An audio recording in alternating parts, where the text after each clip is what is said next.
బెంగ పెట్టుకోకమ్మా, వచ్చి నా వీపు మీద కూర్చో అన్నారు. అంటే అమ్మ చూసిందిట, పక్కున నవ్వింది. వానరుని యొక్క చేష్టితమును బయట పెట్టాడో ఎందుకని? అప్పటికి స్వామి చిన్నవారై ఉన్నారు, పిల్లి పిల్లంత వారై ఉన్నారు. అమ్మ వచ్చిన వీపు మీద కూర్చో అమ్మా, 100 యోజనముల సముద్రాన్ని దాటించి ఆవలి ఒడ్డుకు తీసుకెళ్లి ప్రశ్రవణ పర్వత శిఖరముల మీద కూర్చున్న రామచంద్రమూర్తి యొక్క పాదార విందముల యందు సమర్పించి కృతకృత్యుడనవుతానమ్మా అన్నారు. అంటే అమ్మ నవ్వి ఓ మాట అంది. ఎంత మాట అన్నావోయ్ హనుమా, నువ్వే ఇంత స్వరూపమా, నీకో ఇంత వీప, ఆ వీపు మీద నేను కూర్చోనా, నువ్వు నన్ను తీసుకెడతావా, నీ వానర బుద్ధి బయట పెట్టావోయ్ అంది. అంటే పాపం అంతకు ముందు ఎవరి చేత అధిక్షేపింపబడి ఎరగడు మహానుభావుడు.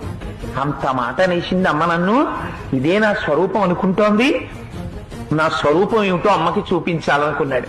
మెరుమందర సంకాశౌ భవౌదీప్తానల ప్రభ అగ్రతవ్యవతస్తేచ సీతాయా వనరోత్తమ.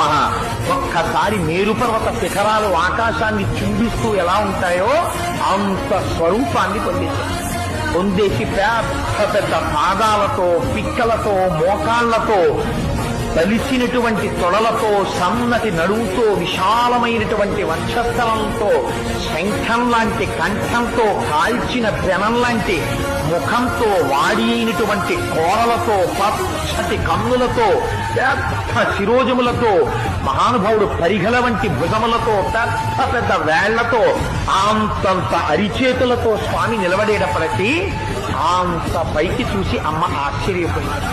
నాయనా, నాకు తెలుసయ్యా నువ్వెవరవో, 100 యోజనముల సముద్రాన్ని నీ దర్శన సామర్థ్యమును ప్రకటించి దాటి వచ్చిన రోజునే గుర్తించాను నువ్వెవరో.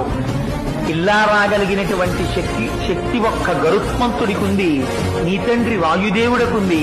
నాయనా, నాకు తెలిసి నీకుందిరా, నువ్వింత సమర్థుడవు కాకపోతే రామచంద్రమూర్తి నిన్ను నా దగ్గరకు పంపరు.